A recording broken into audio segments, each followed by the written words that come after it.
Good afternoon. My name's Elizabeth Solomon. I'm an elder of the Massachusetts tribe at Ponkapog. And the Massachusetts are the host indigenous community for the greater Boston area. And I've been asked to give a land acknowledgement. We are gathered today in native space. We are gathered in native space and on the lands of the Massachusetts tribe. Whether you are visiting or live here, I ask you to treat our lands and our waters as something precious, because they are. 10,000 years ago, Boston Harbor was dry land, and we were here. 1,000 years ago, much of what is now known as the city of Boston was underwater, and we were here. 400 years ago, English colonists came to occupy our land, and we were here. Today, most of Greater Boston is a major urban area occupied by others. Still, we are here. We remember what is now dry land when it was water, and we remember what is water, now water, when it was dry land. We know the landscape will change again, and we are preparing. We remember those who came before us. Here is where we laughed, cried, loved, made music, practiced our beliefs, shared both food and knowledge, and made both useful and sacred things. Here is where we raised our children and buried and honored our dead. Here is where we interacted with people who came from across oceans. These interactions brought new things, new tensions, new ideas, new challenges. Here is where some of the visitors brought diseases that killed most of our people, leaving those of us who were left behind bereft. Here is where those of us who survived remained and continued to make our lives. Here is where the English began their conquest of the continent. Here is where our relationship with the colonists were built, destroyed, and rebuilt again. Some of these relationships were friendly and beneficial. Others were fraught with sadness, conflict, and loss. Here is where those who came to live among us saw this place as something to be exploited for their own exclusive benefit. Here is where we maintain, sometimes in secret, our commitment to our own values and beliefs about the nature of the world, the land, and people. Here is where we made alliances, intermarried, and made new communities with people from other native groups and with those from other cultures. Here is where we continue to make our lives.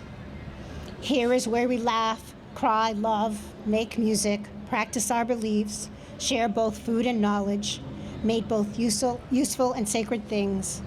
Here is where we raise our children and bury and honor our dead. And here is where we prepare the way for those to come.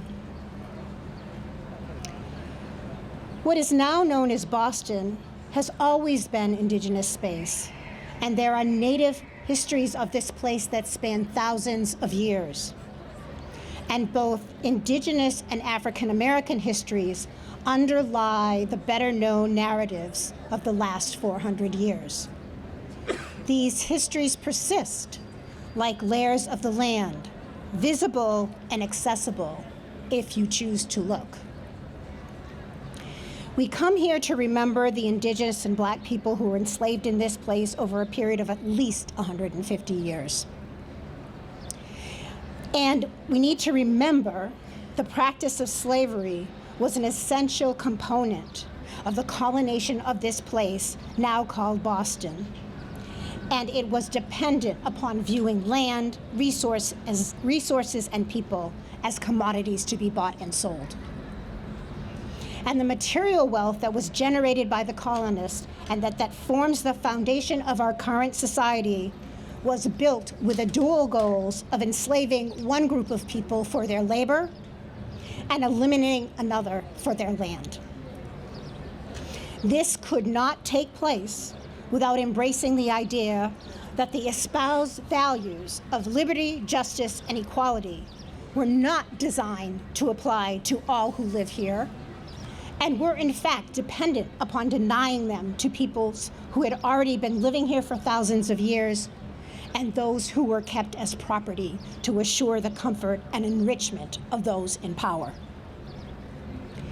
We visit this exhibit knowing that it examines hard truths and that the experience may be difficult. This is as it should be. As you visit, I invite you to also remember the layers of indigenous and African American histories that stand as courageous counterpoints to the practices and values that were brought to this place by others. May all that we do in Native spaces both honor the land and prepare the way for all of those to come. Thank you.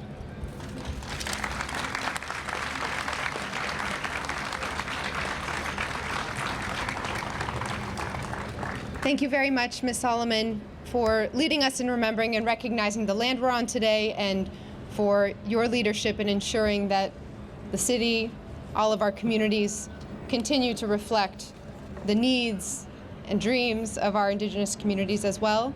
I want to thank and recognize that you'll hear from a few of our colleagues to come. Reverend Mariama Whitehammond, the Chief of Energy, Environment, and Open Space for the city, Joe Bagley, who is the archaeologist for the city of Boston, our incredible leader in so many different ways, but part of our community advisory board, former Representative Byron Rushing. I also want to thank, I see City Councilor Ruthie Lujen is here. Thank you for your service.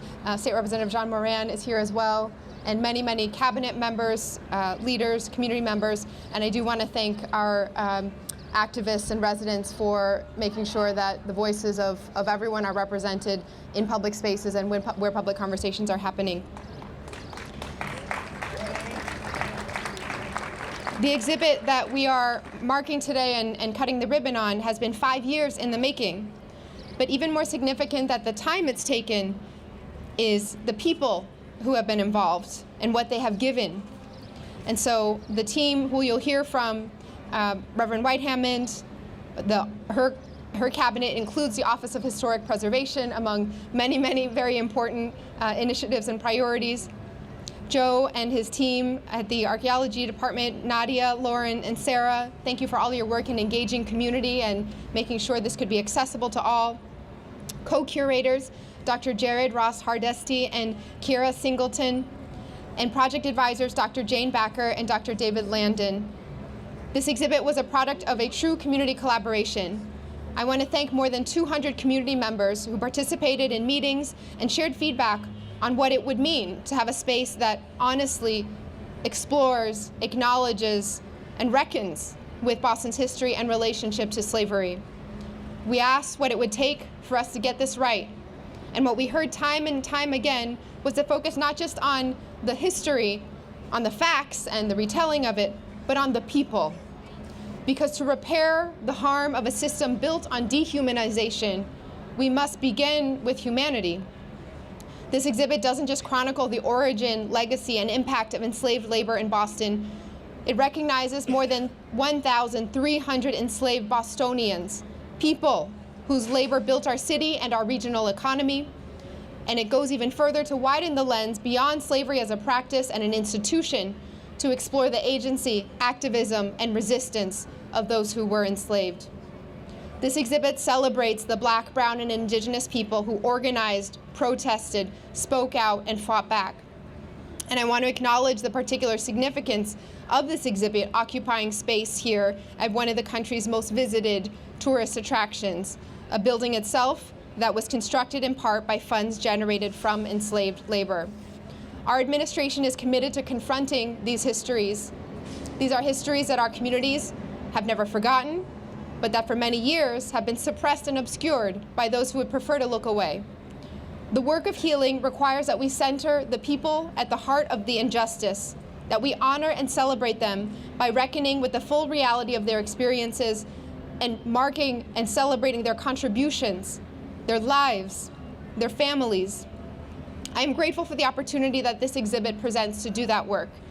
It's work that extends well beyond today and this weekend as we celebrate Juneteenth and Emancipation, and next month when Boston hosts the NAACP for their annual national convention.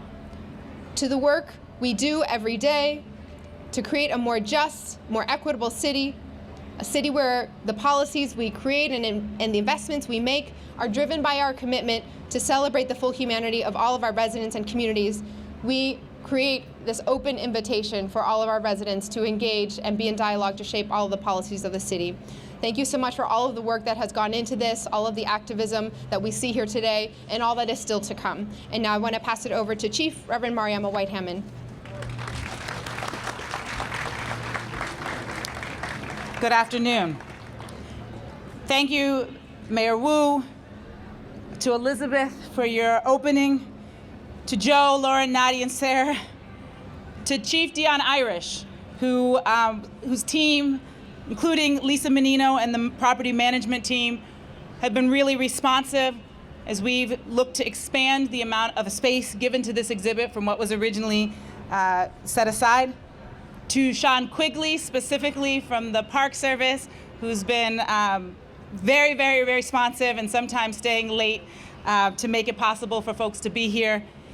And particularly to the Community Advisory Board and all of the community members who offered feedback as suggestions for this project. It has changed and morphed in quite a number of ways, and many of those were part of the good suggestions that folks gave, particularly the fight to expand the amount of space available to the project from what was originally set aside. Today's ribbon cutting lays a crucial foundation and is just one part of Boston's larger work to continue to unveil histories that have been hidden and suppressed. There is so much more that we need to do and that we will do to ensure that those who have contributed to this history are lifted up as much as all of the famous names that people have come to know. We no longer want to view Boston's history in silos, but to acknowledge the interconnectedness of our history. I also want to take this moment to lift up and recognize our new director of the Office of Historic Preservation, Murray Miller, who actually started this Monday, and we are excited to have him.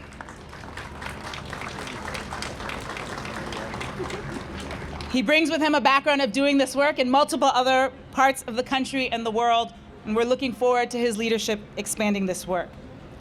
We also want to take an opportunity to thank the Community Preservation Act for the grant that helped to make this possible, and for the multiple extensions we had to get because the pandemic stopped it from being done on the original schedule.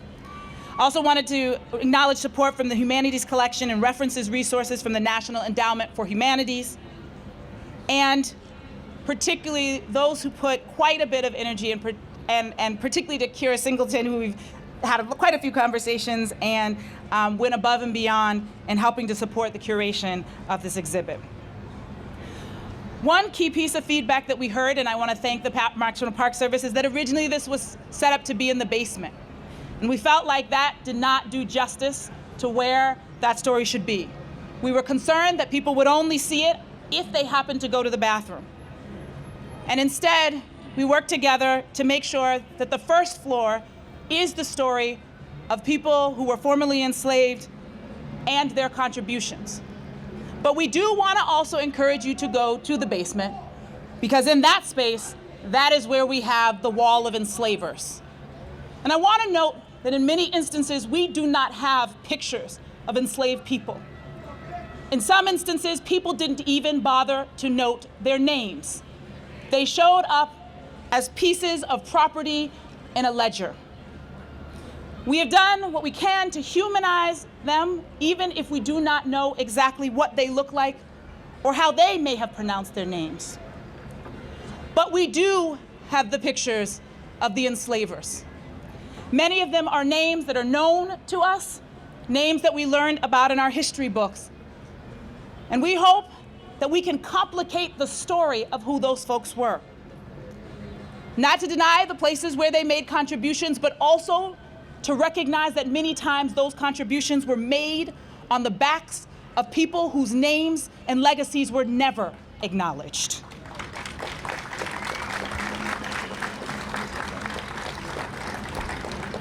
We hope that when you walk and see the stories of enslaved people on the first floor, that you will also particularly take note for the 2 children who are lifted up in this exhibit. I've been doing work around history for quite a significant part of my life. I used to run a youth program particularly focused on the history of the civil rights movement. But one of the things that I learned through this project was that it was a tradition in many white communities and households that when their child was born or reached the age of 5-ish or so, they would buy an enslaved person to serve as a companion to their child. The idea that our children were taken away from their parents and put into servitude at such a young age made me sick to my stomach. And yet, we hope to lift up this story and give dignity, because we both have to look at the honest truths and to rehumanize people whose stories have often been lost. And so you will see the story of Jane. You will also see the story of Jack and Acton, enslaved men who were exceptional potters and created ceramics in the neighborhood of Charlestown. There's a lot more work to do. We ask the question, where did they learn their craft? How might they have incorporated their African heritage in the products that they were making? You also will hear about Chloe, born in Africa and taken to America as a slave, who became the pillar of her community, running a boarding house here in Boston, and eventually giving her family and the Black community hundreds of dollars to support various causes. As Mayor Wu mentioned, it lists more than 1,300 enslaved people in the city of Boston. And we will continue to add to that list. For those of you who have a phone, you can scan the QR code and you'll be able to see the list, and that list will continuously be updated. As I said, this is just a beginning. What we hope is that there's actually even more information that we couldn't fit on the panels we needed to make them readable so they wouldn't be too small. There was many things that still need to be explored, stories that need to be told, and we need both professional and citizen historians to continue doing the work. There are many people who are listed, but we do not know their names. We believe that in some instances those names are in the baptismal records of churches in the surrounding community, and we acknowledge many of them that have already begun doing that work. Maybe you are able to trace your own family lineage and know information that should be added to this list. As I said, this is a beginning. We tried to honor what people said, that this should be heard in the places where people are, and as the most visited site in the city of Boston, we hope that people who come here to visit will know more about the complicity of this city. But there is still a lot of work to take this information also out into communities, to the Shirley Eustace House, which has slave quarters, to the Lauren Greeno House in Jamaica Plain, which also had slave quarters, to multiple places throughout our city where people lived and worked and raised families and contributed to their communities, and their stories deserve to be told. With that, I'm going to pass it over to our city archaeologist, Joe Bagley.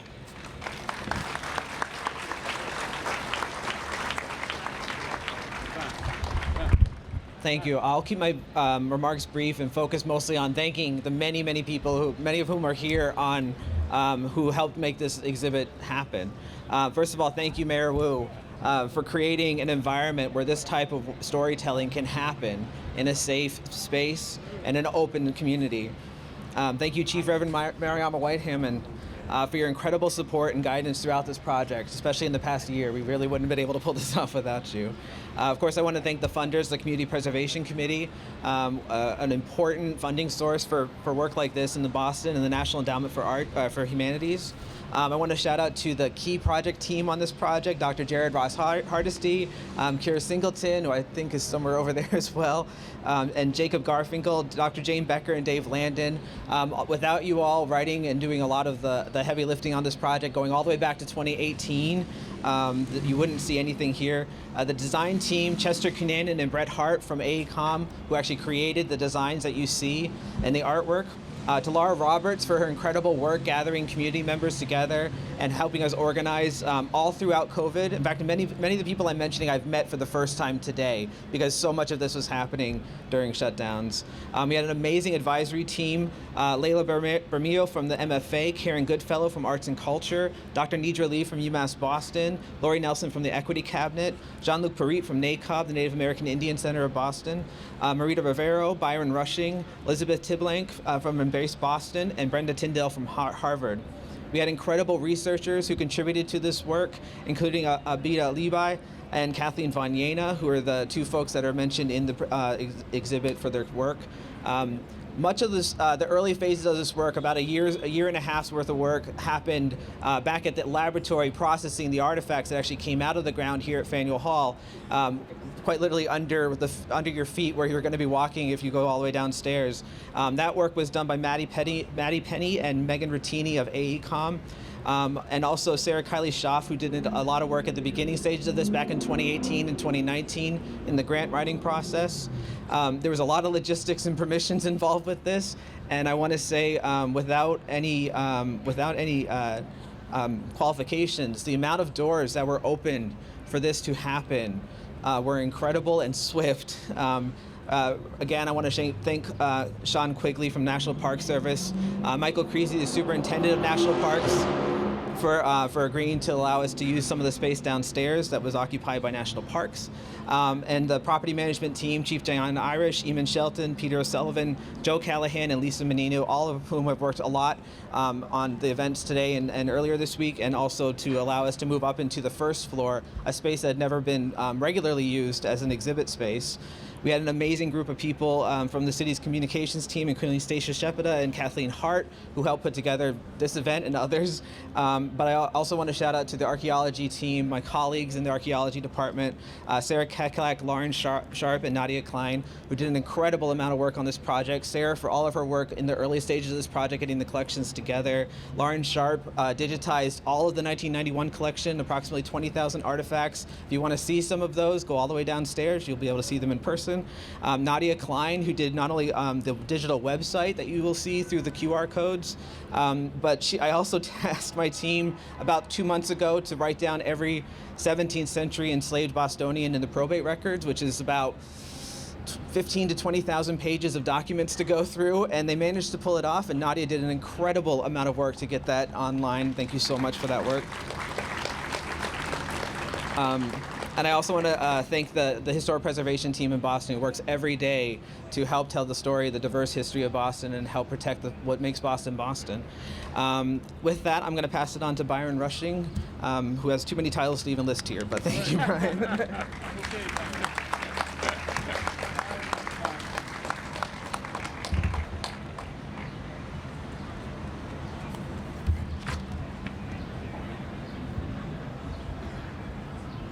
Good afternoon. Boston has not one, but three founding histories. The histories of the indigenous people who arrived here tens of thousands of years ago, the imperial Puritans who attacked and invaded these lands, and the Africans, whom the Europeans stole and brought here as property, chattel, to supply and supplement the labor of the Europeans to exploit the vast resources of this land. What is both unique and exciting about this exhibit is that parts of the stories of all three are told, factually and honestly. Let's thank all the people who made this exhibit possible. We have heard The leadership and researchers and advisory committee acknowledged, let us also acknowledge the hundreds of Bostonians who took time out to participate and review the concept originally and critique its development as it went along until today, until this day.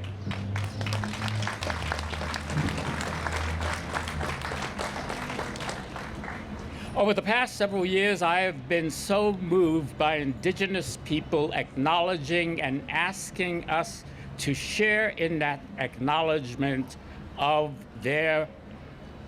our place on their land, on whatever lands we are on.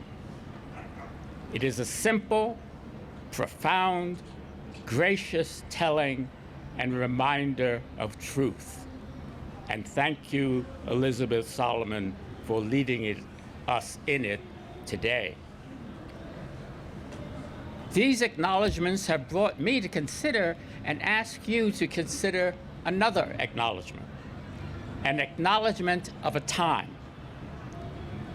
the date and year when the first Africans were brought to a place, wherever that place in the Americas may be. For us, that acknowledgement may go something like this. We acknowledge the first Africans who were brought here enslaved in 1638. The first record of a group of African people arriving in Massachusetts is from John Winthrop's journal. In his July 1637 notation, Winthrop wrote, "We had now slain and taken in all about 700 Indians. We sent 15 of the boys and 2 women to Bermuda by Mr. Pierce, but he, missing it, carried them to Providence Isle." In an entry dated February 26, 1638, Winthrop wrote in his journal, "Mr. Pierce, in the Salem ship, the Desire, returned from the West Indies after 7 months. He had been at Providence and brought some cotton and tobacco and Negroes, etc., from thence.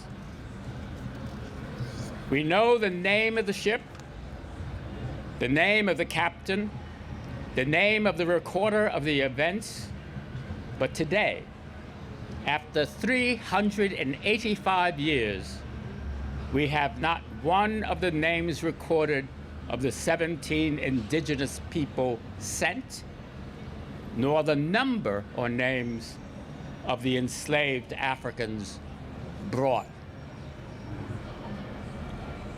This work must continue.